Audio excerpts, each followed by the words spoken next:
టెట్కు prepare అవుతున్న అభ్యర్థులకు స్వాగతం, సుస్వాగతం. టీశాట్ ద్వారా ప్రసారం అవుతున్నటువంటి పాఠాలు మీరు రెగ్యులర్గా చూసినట్లయితే టెట్ మీద మంచి గ్రిప్పు సంపాదించుకోవచ్చు, అదేవిధంగా మంచి మార్కులు కూడా సాధించవచ్చు.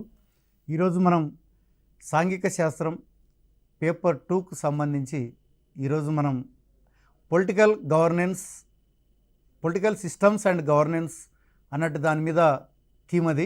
ఈ థీమ్ కింద మనం ఈరోజు ఏం చేస్తున్నామంటే గిరిజన పంచాయతీ వ్యవస్థ, ప్రస్తుత స్థానిక సంస్థలు, నిర్మాణము, విధులకు సంబంధించి మనం డీటెయిల్గా చర్చించుకునేటువంటి ప్రయత్నం చేద్దాం.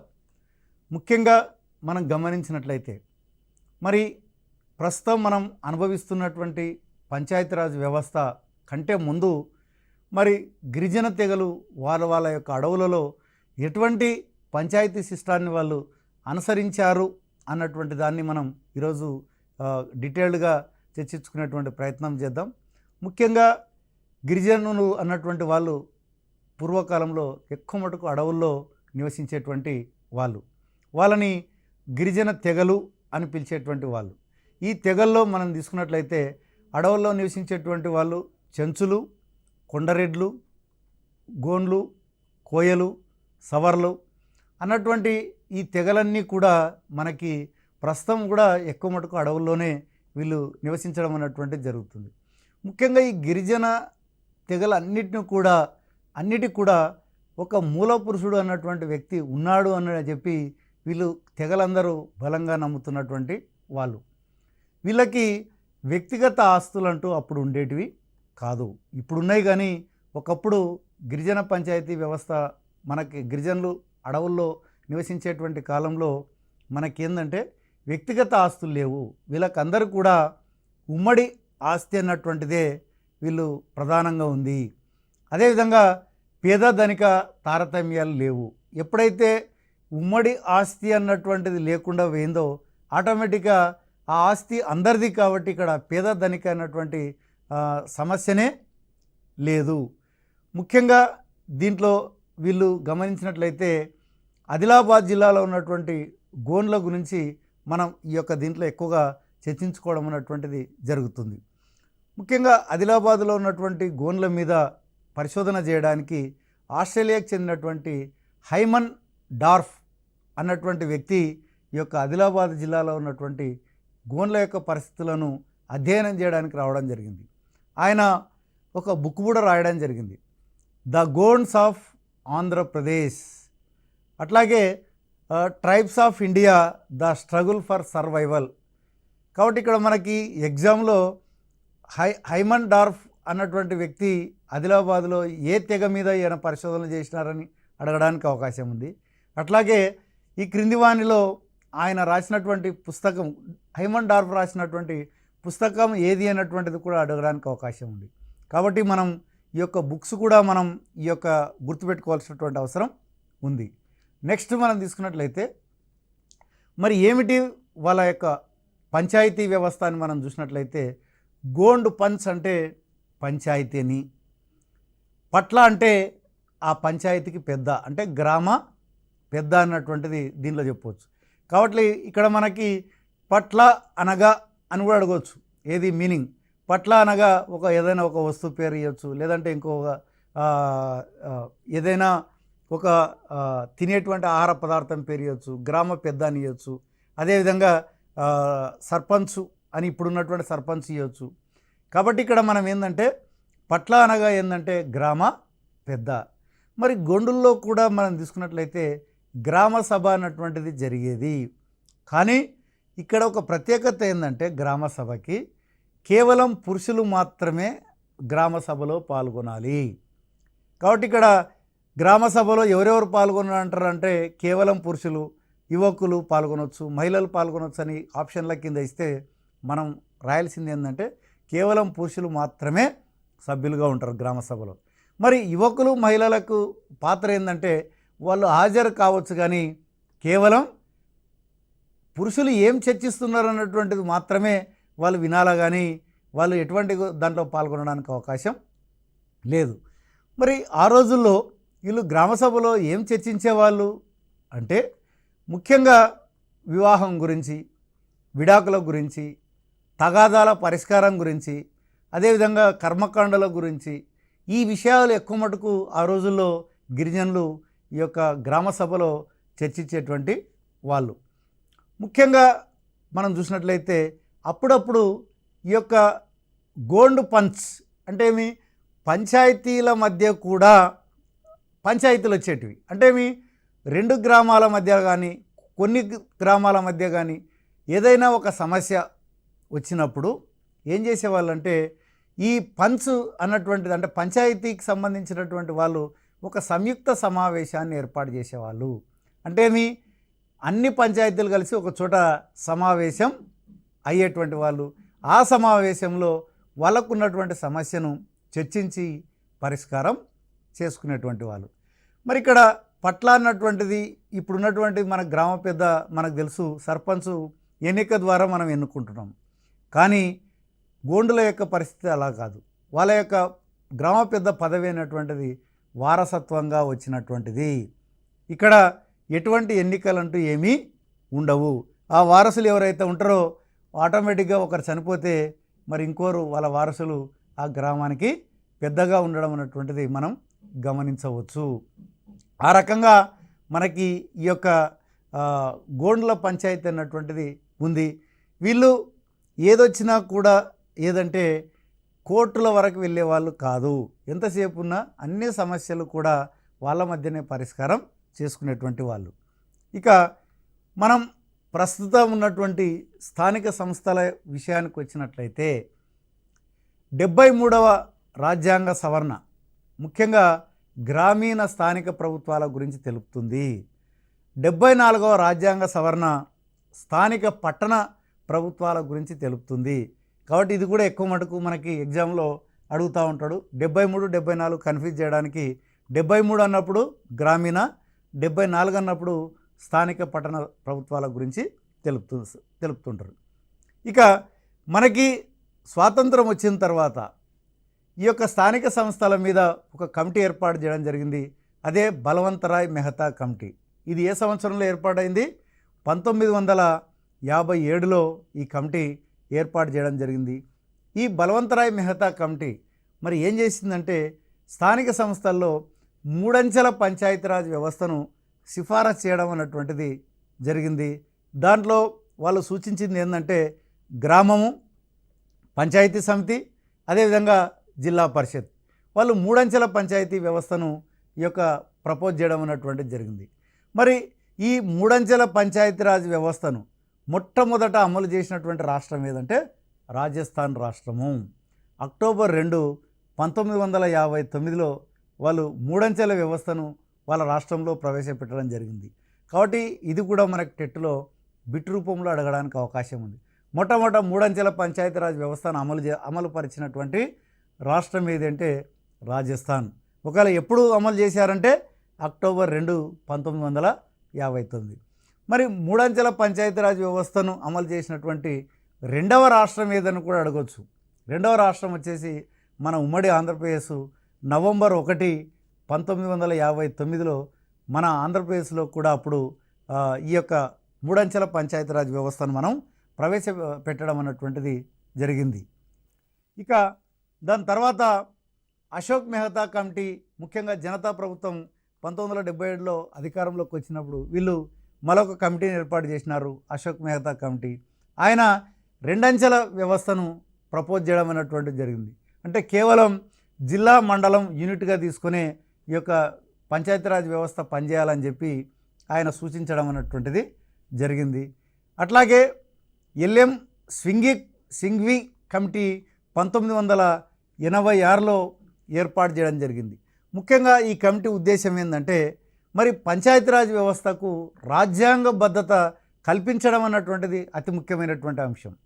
కాబట్టి గమనించాలా మీరు ఏంటంటే బలవంతరాయ్ మెహతా కమిటీ కానీ అశోక్ మెహతా కమిటీ ఏమో పంచాయతీరాజ్ వ్యవస్థ ఎట్లా ఉండాలన్నటువంటి దాన్ని ప్రపోజ్ చేస్తే ఎల్ఎం సింఘ్వి కమిటీ మాత్రం పంచాయతీరాజ్ వ్యవస్థకు రాజ్యాంగబద్ధత ఎలా కల్పించాలి అన్నటువంటిది స్టడీ చేయడం అన్నటువంటిది జరిగింది. మరి ఇక 73వ రాజ్యాంగ సవరణ చట్టం మనకి ఎప్పుడు అమల్లోకి వచ్చిందంటే ఏప్రిల్ 24, 1993లో ఇది అమల్లోకి రావడం అన్నటువంటిది జరిగింది. అందుకనే ఏప్రిల్ 24ని జాతీయ పంచాయతీరాజ్ దినోత్సవంగా జరుపుకోవడం అన్నటువంటిది జరుగుతుంది. అదేవిధంగా మరి 74వ రాజ్యాంగ సవరణ చట్టం ఎప్పుడు అమల్లోకి వచ్చిందంటే జూలై 1, 1993లో అమలులోకి రావడం జరిగింది. కాబట్టి ఇక్కడ మీరు అభ్యర్థులు గమనించాల్సినటువంటి అంశం ఏంటంటే చాలా ముఖ్యమైనటువంటి పాయింట్స్ పీపీటీ రూపంలో చూపించడం జరిగింది. కాబట్టి వీటిని మీరు కొంచెం బిట్ల రూపంలో కూడా రాసుకోవాల్సినటువంటి అవసరం ఉంది. ప్రతిదీ కూడా జాతీయ పంచాయతీరాజ్ దినోత్సవం ఎప్పుడు జరుపుకుంటారు అన్నప్పుడు ఏప్రిల్ 24, మే 24, జూలై 1, అదేవిధంగా మనకి అక్టోబర్ 24 ఈ రకంగా ఇచ్చినప్పుడు మనం ఏప్రిల్ 24ని జాతీయ పంచాయతీరాజ్ దినోత్సవంగా జరుపుకోవడం అన్నటువంటిది జరుగుతుంది.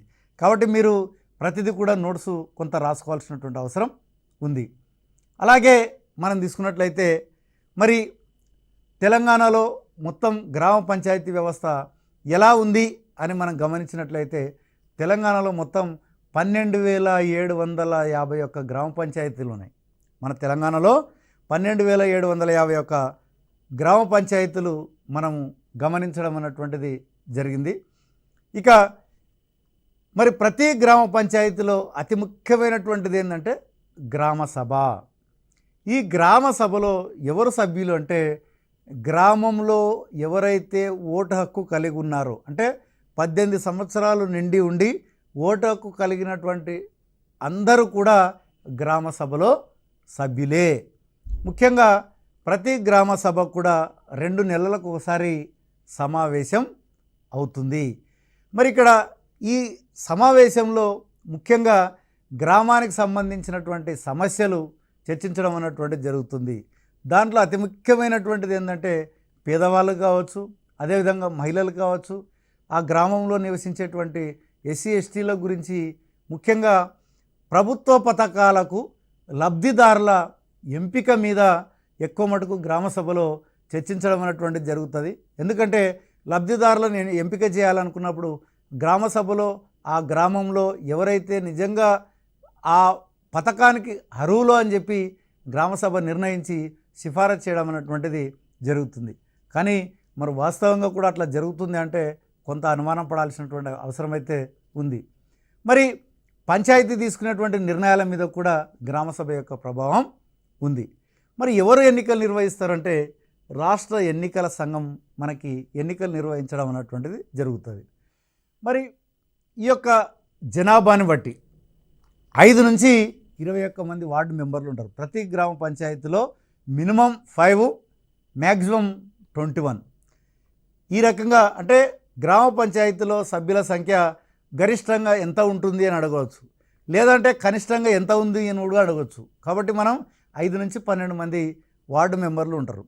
అదేవిధంగా మే 30, 1995 తర్వాత ఎవరైతే 3వ సంతానం కలిగి ఉంటారో వాళ్ళు గ్రామ పంచాయతీ వార్డు మెంబర్గా కానీ సర్పంచ్గా కానీ పోటీ చేయడానికి అనర్హులు. కేవలం మే 30, 1995కు ముందు ఒకవేళ 3 పిల్లలు ఉన్నప్పటికీ వాళ్ళకి మినహాయింపు ఉంది. కానీ 1995 తర్వాత ఎవరైతే 3వ సంతానం కలిగి ఉండరో వాళ్ళకి ఈ యొక్క గ్రామ పంచాయతీ వార్డు మెంబర్గా కానీ సర్పంచ్గా కానీ పోటీ చేయడానికి అనర్హులుగా మరి మన తెలంగాణ రాష్ట్రంలో ఒక సవరణ చేయడం అనేటువంటిది కూడా జరిగింది. ముఖ్యంగా మనం తీసుకున్నట్లయితే మరి మహిళలకు ఈ యొక్క గ్రామ పంచాయతీ వార్డు మెంబర్లలో మనం తీసుకున్నట్లయితే 50% రిజర్వేషన్లు కల్పించడం అన్నటువంటిది జరిగింది. ఎస్సీ ఎస్టీ బీసీలకు జనాభాకు అనుగుణంగా వాళ్ళకు కూడా రిజర్వేషన్లు ఇవ్వడం జరిగింది. ఇక్కడ ఎస్సీలు కావచ్చు, ఎస్టీలు కావచ్చు, బీసీలు కావచ్చు, జనరల్ కావచ్చు, ఈ అన్నిట్లో మొత్తం మీద మహిళలకు మాత్రం 50% రిజర్వేషన్లు ఈ యొక్క స్థానిక సంస్థల్లో కల్పించడం అన్నటువంటిది అతి ముఖ్యమైనటువంటి అంశం. మరి ప్రతి గ్రామానికి కూడా మనకు తెలుసు సర్పంచ్ అన్నటువంటి వ్యక్తి ప్రథమ పౌరుడుగా ఉంటాడు. మరి ఉప సర్పంచ్ అన్నటువంటిది ఎవరు ఎన్నుకుంటారు అంటే ఆ గ్రామంలో ఎన్నికైనటువంటి వార్డు మెంబర్లు అందరూ కలిసి ఉప సర్పంచ్ని ఎన్నుకోవడం అన్నటువంటిది జరుగుతుంది. అందుకే సర్పంచ్ ఎన్నికల్లో ఎవరైతే ఓటర్ ఉన్నాడో వాళ్ళు 2 ఓట్లు వేయడం అన్నటువంటిది జరుగుతుంది. ఒకటి సర్పంచ్కి వేస్తారు, రెండవది వార్డు మెంబర్కి వేయడం అన్నటువంటిది జరుగుతుంది. కాబట్టి ఈ వార్డు మెంబర్ల ఎన్నిక తర్వాత ఈ ఉప సర్పంచ్ని అదే రోజు ఎన్నుకోవడం అన్నటువంటిది జరుగుతుంది. మరి ఇక్కడ పంచాయతీ సెక్రటరీ గ్రామ పంచాయతీకి ముఖ్యంగా సర్పంచ్కి సహాయకారిగా ఉంటూ గ్రామానికి సంబంధించినటువంటి మొత్తం వ్యవహారాల్లో కూడా సర్పంచ్కు ఈయన సహాయకారిగా ఉంటూ గ్రామ అభివృద్ధిలో పాలు పంచుకోవడం అన్నటువంటిది జరుగుతుంది. మరి సర్పంచ్కు ఉన్నటువంటి విధులు, అదేవిధంగా గ్రామ పంచాయతీకి ఉన్నటువంటి విధులు తీసుకున్నట్లయితే ముఖ్యంగా గ్రామంలో ఉన్నటువంటి వీధి రహదారులు కావచ్చు, అదేవిధంగా మురికి కాలువలకు సంబంధించి క్లీన్ చేయడం, వీధి దీపాలు అరేంజ్ చేయడం, చౌకధర దుకాణాలు సక్రమంగా పనిచేస్తున్నాయా లేదా అని పరిశీలన చేయడం, అదేవిధంగా త్రాగునీరును రెగ్యులర్గా అందించడం, ఇవి ప్రధానంగా ఈ యొక్క గ్రామ పంచాయతీకి ఉండాల్సినటువంటి విధులు. మరి ఇక్కడ విధులు పర్వాలేదు, మరి నిధులు ఎక్కడి నుంచి వస్తాయని చూసినట్లయితే ఇంటి పన్ను వసూలు చేస్తుంది, అదేవిధంగా భూమి శిస్తు వసూలు చేస్తుంది. ఈ రెండింటినీ కలిపి 1/3 వంతు ఆదాయం ఈ యొక్క ఇంటి పన్ను భూమి శిస్తు నుంచి రావడం అన్నటువంటిది జరుగుతుంది. ఇవే కాకుండా కేంద్ర రాష్ట్ర ప్రభుత్వాలు కూడా ఈ యొక్క గ్రామ పంచాయతీకి నిధులు ఇవ్వడం అన్నటువంటిది జరుగుతుంది. ఈ నిధులు రావడానికి ముఖ్యంగా గ్రామ పంచాయతీకి మండల పరిషత్తులు, జిల్లా పరిషత్తులు కూడా సహకరించి వాళ్ళు ఆమోదించి పైకి పంపితే ఈ యొక్క రాష్ట్ర ప్రభుత్వాలు, కేంద్ర ప్రభుత్వాలు ఈ యొక్క నిధులు ఇవ్వడం అన్నటువంటిది జరుగుతుంది. అందుకనే ఈ మధ్యకాలంలో మనం గమనించే ఉంటాం, కేంద్ర ప్రభుత్వం డైరెక్ట్గా సర్పంచ్ నిధులు అకౌంట్కే నిధులు పంపించేటువంటి వ్యవస్థ కూడా మనం గమనించడం అన్నటువంటిది జరుగుతూ ఉంది. అదేవిధంగా మనం చూసినట్లయితే రంగారెడ్డి జిల్లాలో ఉన్నటువంటి హాజీపల్లి ఒక విలేజ్ ఉంది. ఆ విలేజ్కి 2008లో శుభ్రం అవార్డు అన్నటువంటిది రావడం జరిగింది. అట్లాగే 2008లోనే డిసెంబర్లో నిర్మల్ గ్రామ పురస్కారం అన్నటువంటిది కూడా ఆ గ్రామానికి రావడం అన్నటువంటిది కూడా మనం గమనించవచ్చు. ముఖ్యంగా అంటే ఇది ఆదర్శ గ్రామ పంచాయతీ కాబట్టి మనం టెక్స్ట్ బుక్లో వీటి గురించి డిస్కస్ చేయడం అన్నటువంటిది జరిగింది. ముఖ్యంగా వరంగల్ జిల్లాలో ఉన్నటువంటి గంగదేవిపల్లిలో మనం చూసినట్లయితే గ్రామస్తులు అందరూ కలిసి 18 కమిటీలు ఏర్పాటు చేసుకొని గ్రామ అభివృద్ధి కొరకు వాళ్ళందరూ కూడా కృషి చేయడం అన్నటువంటిది జరుగుతుంది. ఇక్కడ కూడా మీరు గమనించాల్సింది ఏంటంటే గంగదేవిపల్లిలో ప్రజలు ఎన్ని కమిటీలు ఏర్పాటు చేసి గ్రామాభివృద్ధికి తోడ్పడుతున్నారు అన్నప్పుడు మనకు 18 కమిటీలు అన్నటువంటిది చెప్పవచ్చు. అట్లాగే కరీంనగర్ జిల్లాలో ఉన్నటువంటి రామచంద్రాపురం, నిజామాబాద్ జిల్లాలో ఉన్నటువంటి అంకాపూర్, మహారాష్ట్రలోని అహ్మద్ నగర్ జిల్లాలో ఉన్నటువంటి హివారే బజార్ అన్నటువంటిది కూడా అక్కడ కూడా ఆదర్శ గ్రామ పథకం అన్నటువంటిది కూడా వాళ్ళు అమలు చేసి హివారే బజార్ అన్నటువంటిది ఒక ఉత్తమ పంచాయతీగా కూడా సెలెక్ట్ చేయడం అన్నటువంటిది కూడా జరిగింది. కాబట్టి ఇక్కడ మనం కూడా గమనించవచ్చు, ఇక్కడ ఈ క్రింది వానిలో ఆదర్శ గ్రామం కానిది అన్నప్పుడు గంగదేవునిపల్లి, రామచంద్రాపూర్, అదేవిధంగా అంకాపూర్ కానిది ఏదైనా సరే బిజ్వారం లేదంటే అమరవాయి ఇలాంటి కాని విలేజ్ల పేర్లు ఇచ్చి కూడా మరి ఆ రకంగా కూడా మనకి బిట్ అడగడానికి అవకాశం ఉంది. కాబట్టి ఇక్కడ మెన్షన్ చేసినటువంటి పేర్లు కూడా ఏ జిల్లాలో ఏది గ్రామ ఆదర్శ గ్రామంగా ఉందన్నటువంటిది కూడా మీరు గమనించాల్సినటువంటి అవసరం ఉంది. ఇక మనం తీసుకున్నట్టయితే ఏంటంటే మండల పరిషత్, జిల్లా పరిషత్. ఇక్కడ 3 అంచెల వ్యవస్థలో ఇది రెండవ భాగం మండల పరిషత్. ముఖ్యంగా మండల పరిషత్తులో తీసుకున్నట్లయితే 20 గ్రామ పంచాయతీలు కలిపి ఒక మండల పరిషత్గా ఏర్పాటు చేయడం అన్నటువంటిది జరిగింది. దాంట్లో మనకి మండల పరిషత్ ప్రాదేశిక నియోజకవర్గం, మండల పరిషత్ టెరిటోరియల్ కాన్స్టిట్యుయెన్సీ, ఎంపీటీసీ అంటే మనం ఫుల్ ఫామ్ ఏమడుగుతున్నారు, మండల పరిషత్ టెరిటోరియల్ కాన్స్టిట్యుయెన్సీ, మండల పరిషత్ ప్రాదేశిక నియోజకవర్గంగా పిలుస్తారు. మరి ఇక్కడ మండలంలో మనకి మండల పరిషత్ డెవలప్మెంట్ ఆఫీసర్ అన్నటువంటి వ్యక్తి కీలకంగా ఉంటాడు. ఇక్కడ కూడా ఏం చేస్తారంటే ఏదైతే మనకి ఎంపీటీసీలు ఎవరైతే ఎన్నికైనారో వాళ్ళందరూ కలిసి ఇక్కడ ఎంపీపీని ఎన్నుకోవడం అన్నటువంటిది జరుగుతుంది. కానీ ఇక్కడ గ్రామ పంచాయతీలనేమో డైరెక్ట్గా సర్పంచ్ని ఎన్నుకుంటారు. కానీ ఇక్కడ ఎంపీటీసీకి వచ్చేటప్పటికి ఏంటంటే ఎంపీటీసీలు కలిసి ఎవరైతే మెజార్టీ సాధిస్తారో వాళ్ళందరూ కలిసి మండల పరిషత్ అధ్యక్షుని ఎన్నుకోవడం అన్నటువంటిది జరుగుతుంది. కాబట్టి ఇక్కడ చిన్న డిఫరెన్స్ కూడా మీరు గమనించాల్సిన అవసరం ఉంది. మొత్తం తెలంగాణలో మనకి ఎంపీడీఓ పరంగా తీసుకున్నట్లయితే మండలంలో ఎట్లయితే గ్రామ పంచాయతీ సెక్రటరీ ఎట్లయితే ఉంటాడో మండలంలో కూడా ఎంపీపీకి ఆ మండలానికి అభివృద్ధి కొరకు ఎంపీడీఓ నిరంతరము ప్రణాళికలు రచిస్తూ ఆ మండలాభివృద్ధి కొరకు ప్రయత్నం చేసేటువంటి వ్యక్తి. మరి తెలంగాణలో మొత్తం ఎన్ని జిల్లా పరిషత్తులు ఉన్నాయి అని మనం గమనించినట్లయితే 32 జిల్లా పరిషత్తులు ఉన్నాయి. మనకు తెలుసు తెలంగాణలో మొత్తం జిల్లాల సంఖ్య 33. కానీ మనకి హైదరాబాద్కి జిల్లా పరిషత్ లేదు కాబట్టి 32 జిల్లా పరిషత్తులే ఉన్నాయి. ఒక్కొక్కసారి కన్ఫ్యూజ్ చేయడానికి కూడా అవకాశం ఉంటుంది. తెలంగాణలో జిల్లా పరిషత్తుల సంఖ్య అంటే మనకి నార్మల్గా ఏంటంటే 33 జిల్లాల ఐడియా ఉంటాయి కాబట్టి అట్లా పొరపడడానికి అవకాశం ఉంది. తెలంగాణలో మాత్రం కేవలం 32 జిల్లా పరిషత్తులు మాత్రమే ఉన్నాయి. అదేవిధంగా ప్రతి జిల్లా పరిషత్తులో కూడా ఇక్కడ కూడా గమనించినట్లయితే వీళ్ళను జెడ్పీటీసీ అని పిలుస్తారు. అంటే ఏంది? జిల్లా పరిషత్ టెరిటోరియల్ కాన్స్టిట్యుయెన్సీ. అంటే మీ జిల్లా పరిషత్ ప్రాదేశిక నియోజకవర్గం నుంచి ఎన్నికైనటువంటి ప్రజాప్రతినిధులను ఏమంటారంటే జెడ్పీటీసీలుగా పిలవడం అన్నటువంటిది జరుగుతుంది. ఇక్కడ కూడా సేమ్ పరోక్ష ఎన్నిక ద్వారా జిల్లా పరిషత్ చైర్మన్ని ఎన్నుకోవడం అన్నటువంటిది జరుగుతుంది. అంటే మీ జెడ్పీటీసీలు అందరూ కలిసి మెజార్టీ సభ్యులు ఆమోదించినటువంటి వ్యక్తిని ఇక్కడ జిల్లా పరిషత్ చైర్మన్గా ఎన్నుకోవడం అన్నటువంటిది జరుగుతుంది. కాబట్టి ఇక్కడ మనం మండల పరిషత్తు జిల్లా పరిషత్తులేమో వాళ్ళ యొక్క అధ్యక్షులని పరోక్ష ఎన్నిక జరిగితే సర్పంచ్ను మాత్రం ప్రత్యక్ష ఎన్నిక ద్వారా చేయడం అన్నటువంటిది జరుగుతూ ఉంది.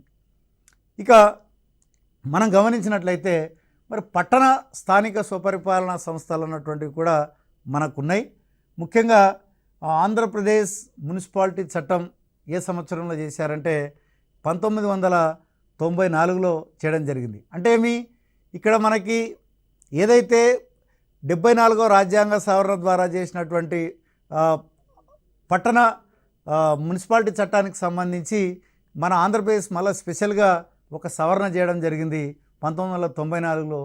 ఆ సవరణ ప్రకారం అది ఎప్పుడు అమల్లోకి వచ్చిందంటే మే 30, 1994లో ఆంధ్రప్రదేశ్ మున్సిపాలిటీ చట్టం అమల్లోకి రావడం అన్నటువంటిది జరిగింది.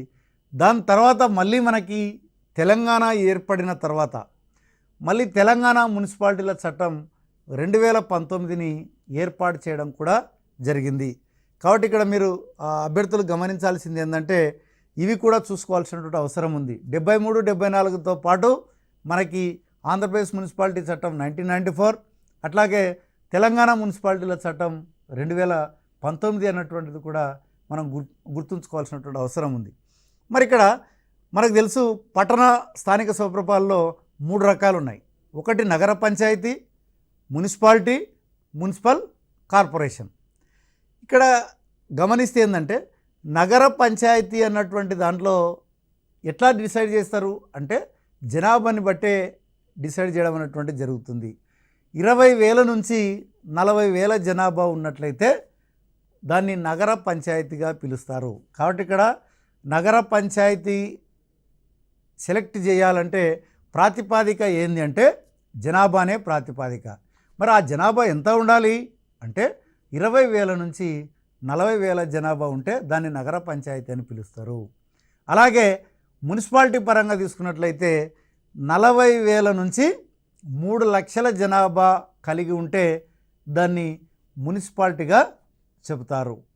అట్లాగే మున్సిపల్ కార్పొరేషన్ అన్నప్పుడు మనకేందంటే 3 లక్షల పైన జనాభా ఉంటే దాన్ని మున్సిపల్ కార్పొరేషన్ అని పిలుస్తారు.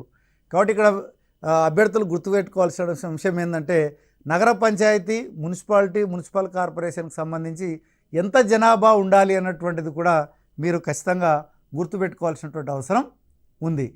ముఖ్యంగా మన టెక్స్ట్ బుక్లో ఏంటంటే నగర పంచాయతీ వేములవాడ ఒక కేస్ స్టడీగా తీసుకోవడం అన్నటువంటిది జరిగింది.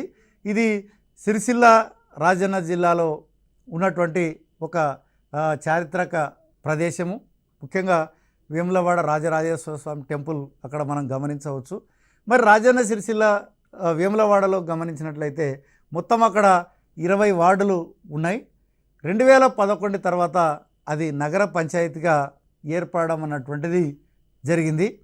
ముఖ్యంగా ఈ యొక్క వేములవాడ ప్రత్యేకత ఏంటంటే ఆకాశగంగా అన్నటువంటి దానితోని వాళ్ళు ప్రజలకు నీటిని అందించడం జరుగుతుంది. అంటే మనం కామన్గా చూసినట్లయితే ట్యాప్ అన్నటువంటిది మనకి అండర్ గ్రౌండ్ నుంచి పైపుల ద్వారా మనకి నీటిని సరఫరా చేస్తారు.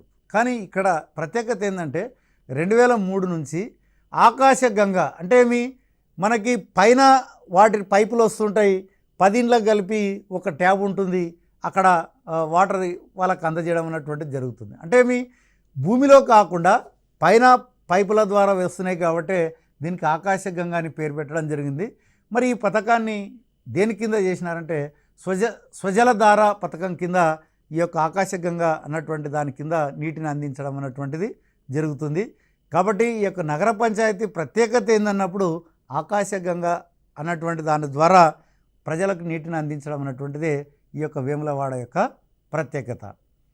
మరి ముఖ్యంగా మనం తీసుకున్నట్లయితే మున్సిపల్ కార్పొరేషన్, మనకి మున్సిపాలిటీలు మొత్తం తెలంగాణలో ఎన్ని ఉన్నాయంటే 128 మున్సిపాలిటీలు ఉన్నాయి తెలంగాణలో. మనకి కౌన్సిలర్స్ యొక్క పదవీ కాలం వచ్చేసి మనకేందంటే 5 సంవత్సరాలు. ఎవరైతే మున్సిపాలిటీలో మనం ఎన్నుకుంటున్నామో వాళ్ళని కౌన్సిలర్గా పిలుస్తారు. అదే గ్రామ పంచాయతీలో మనం ఏమి పిలిచారు, వార్డు మెంబర్లుగా పిలిచారు. మున్సిపాలిటీకి వచ్చేటప్పటికి కౌన్సిలర్ అని పిలవడం జరుగుతుంది. ఒకవేళ కౌన్సిలర్ లేదంటే ప్రభుత్వం అక్కడ పడిపోయినా కూడా, లేదంటే కౌన్సిలర్ చనిపోయినా లేదా రాజీనామా చేసినా మళ్ళీ తిరిగి 6 నెలలలోపు ఎన్నికలు జరుపుతారు.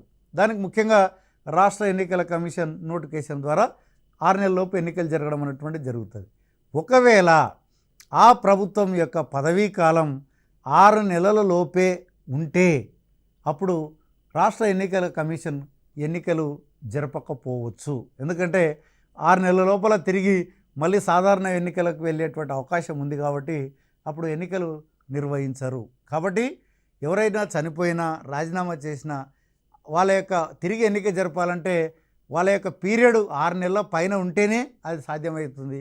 6 నెలల లోపు ఉంటే మాత్రం ఇక మళ్ళీ ఎన్నికలు కూడా జరపరు. కానీ మనకి ఎగ్జామ్లో సాధారణంగా అడిగేటువంటి ప్రశ్న ఏ రకంగా ఉంటుందంటే ఏంటంటే ఒక కౌన్సిలర్ చనిపోయినా లేదా రాజీనామా చేసినా తిరిగి ఎన్ని నెలల లోపు ఎన్నికలు జరపాలి అని అన్నప్పుడు మనకి సంవత్సరము, 6 నెలలు, 3 నెలలు, అదేవిధంగా 4 నెలలు అని అడిగినప్పుడు మనకి 6 నెలల లోపు తిరిగి ఎన్నికలు జరపాల్సిన అవసరం ఉంది. ఇక్కడ కూడా మనం గమనించినట్లయితే ఎవరైతే కౌన్సిలర్గా పోటీ చేయాలనుకుంటున్నారో ఎస్సీ, ఎస్టీ, బీసీ వర్గాలకు ఇక్కడ కూడా 50% రిజర్వేషన్ కల్పించడం అన్నటువంటిది జరిగింది. అదేవిధంగా జనరల్ మరియు రిజర్వేషన్ మొత్తం సీట్లలో కూడా 50% మహిళలకి ఇవ్వడం జరుగుతుంది. ముఖ్యంగా ఇక్కడ ప్రత్యేకత ఏంటంటే మున్సిపాలిటీల్లో ప్రతి వార్డులో కూడా ఒక 4 కమిటీలు ఉంటాయి. ఈ వార్డు కమిటీలు అన్నటువంటివి ఈ 4 కమిటీలు, ఒకటి యువతకు సంబంధించినటువంటిది, రెండవది మహిళలకు సంబంధించినటువంటిది, మూడవది వృద్ధులకు సంబంధించినటువంటిది, నాలుగవది వివిధ రంగాలలో బాగా కృషి చేసినటువంటి వ్యక్తులు ఆయా వార్డులో ఉన్నట్లయితే వాళ్ళ విశిష్ట వ్యక్తులుగా గుర్తించి వాళ్ళతో కూడా కమిటీ ఏర్పాటు చేయడం జరుగుతుంది. ప్రతి కమిటీలో కూడా 15 మంది సభ్యులు ఉంటారు. కాబట్టి ఇక్కడ 2 రకాలుగా మనం గుర్తుపెట్టుకోవాలి. ఒకటి వార్డులు, ప్రతి వార్డులో కూడా ఎన్ని రకాల కమిటీలు ఉన్నటువంటిది ఒకటి, రెండవది ఆయా కమిటీల్లో గరిష్టంగా ఎంతమంది ఉండాలి అన్నటువంటిది రెండవది గుర్తుపెట్టుకోవాల్సినటువంటి అవసరం ఉంది. మరి వీళ్ళ డ్యూటీ ఏంది అంటే ముఖ్యంగా ఆయా వార్డుల్లో ప్రజల యొక్క అభిప్రాయాలను సేకరించి ఆ వార్డు యొక్క అభివృద్ధి కొరకు ఈ యొక్క కమిటీలు ఆ వార్డు కౌన్సిలర్కి, అదేవిధంగా ఆ మున్సిపల్ చైర్మన్కి వాళ్ళ యొక్క వార్డు యొక్క అభివృద్ధి కొరకు సలహాలు, సూచనలు ఇవ్వడం అన్నటువంటిది ప్రధానంగా జరుగుతుంది. ముఖ్యంగా వీళ్ళంతా కూడా సమస్యలన్నీ కూడా కౌన్సిలర్ దృష్టికి తీసుకోవడం అన్నటువంటిది జరుగుతుంది. కౌన్సిల్ సమావేశంలో కౌన్సిలర్ చైర్మన్ దృష్టికి తీసుకురావడం అన్నటువంటిది జరుగుతుంది. ఇక మనం చూసినట్లయితే మున్సిపల్ కౌన్సిల్ సమావేశం అన్నటువంటిది నెలకు ఒకసారి జరగాలి. కాబట్టి ఇది కూడా చాలా ముఖ్యమైనటువంటి అంశం. మున్సిపల్ కౌన్సిల్ సమావేశం ఎప్పుడు జరగాలంటే నెలకు ఒకసారి జరగాల. మరి నిజంగా అలా జరుగుతుంది అంటే అది డిఫరెంట్. కానీ మనకి యాజ్ పర్ రూల్ ఏంటంటే నెలకు ఒకసారి మాత్రం కంపల్సరీ జరగాల్సి. మరి మన తెలంగాణలో మొత్తం నగరపాలక సంస్థలు ఎన్ని ఉన్నాయంటే మొత్తం 13 నగరపాలక సంస్థలు మన దగ్గర ఉన్నాయి. మరి అక్కడనేమో మనం వార్డు మెంబర్లు అన్నాం, కౌన్సిలర్లు అని పిలిచినాం. ఇక్కడ మాత్రం వీళ్ళని కార్పొరేటర్లు అని పిలవడం అన్నటువంటిది జరుగుతుంది. ముఖ్యంగా మనం తీసుకున్నట్లయితే ఈడ కూడా వార్డు కమిటీలు ఉన్నటువంటివి మున్సిపాలిటీలు ఎట్లయితే ఉన్నాయో ఇక్కడ కూడా వార్డు కమిటీలు ఏర్పాటు చేయడం అన్నటువంటిది జరిగింది. ఆ 4 రకాలైనటువంటి కమిటీలు వీళ్ళు మాత్రం 3 నెలలకు ఒకసారి సమావేశం కావాలి. కాబట్టి ఇక్కడ మీరు గమనించాల్సింది ఏంటంటే ఆయా వార్డు కమిటీలు 3 నెలలకు ఒకసారి, ఎన్ని నెలలకు ఒకసారి సమావేశం అయ్యాలన్నప్పుడు 3 నెలలకు ఒకసారి సమావేశం కావాలి అన్నటువంటిది కూడా మనం తెలుసుకోవాల్సినటువంటి అవసరం ఉంది. ఇక నెక్స్ట్ మనం తీసుకున్నట్లయితే మరి పురపాలక సంఘం ఎటువంటి విధులను నిర్వహిస్తుందంటే ముఖ్యంగా ఇంటి పన్ను, నీటి పన్ను, వీధి దీపాలపై పన్ను, అదేవిధంగా మనకి దుకాణాల మీద పన్ను, సినిమా టికెట్ల మీద పన్ను, కేంద్ర రాష్ట్ర ప్రభుత్వాలు ఇచ్చేటువంటి గ్రాంటు, ఇవన్నిటినీ కూడా ద్వారా మున్సిపాలిటీలు అదేవిధంగా కార్పొరేషన్లు నిధులు సమకూరుస్తాయి. ముఖ్యంగా సబ్ కాంట్రాక్టింగ్ వర్క్ అన్నటువంటిది మనకు తెలుసు. ఈ యొక్క మున్సిపాలిటీల్లో చెత్త చెదారాలు ఇవన్నీ కూడా సేకరించడానికి ఏం చేస్తారంటే ప్రైవేట్ వ్యక్తులకు కాంట్రాక్ట్ ఇవ్వడం అన్నటువంటిది జరుగుతుంది. దాన్ని ఏమంటారంటే సబ్ కాంట్రాక్టింగ్ వర్క్ అన్నటువంటిది పిలవడం అన్నటువంటిది జరుగుతుంది. కాబట్టి ఈరోజు మనం ఈ యొక్క దాంట్లో గిరిజన గ్రామ పంచాయతీ వ్యవస్థ ఎలా ఉంది, అదేవిధంగా ఈ యొక్క పంచాయతీరాజ్ వ్యవస్థ ఎలా ఉంది, దాంట్లో ఉన్నటువంటి గ్రామ పంచాయతీ, మండల పరిషత్, జిల్లా పరిషత్తు, అదేవిధంగా పట్టణ స్థానిక స్వపరిపాలన వ్యవస్థ అయినటువంటి నగరపాలక వ్యవస్థ, నగర పంచాయతీ, మున్సిపాలిటీ, అదేవిధంగా నగరపాలక, ఈ మూడింటికి యొక్క నిర్మాణము, వాటి యొక్క విధులు ఎలా ఉందన్నటువంటిది కూడా క్లియర్గా చెప్పుకోవడం జరిగింది. కాబట్టి వీటన్నింటి మీద మరొకసారి మీరు ఈ యొక్క ఈ క్లాస్ విని మీ యొక్క నోట్స్ తయారు చేసుకొని మరి మంచి మార్కులు సాధించాలని ఆశిస్తూ మరొక క్లాస్తో మళ్ళీ మీ ముందుకు వస్తాం. అంతవరకు సెలవు, నమస్కారం.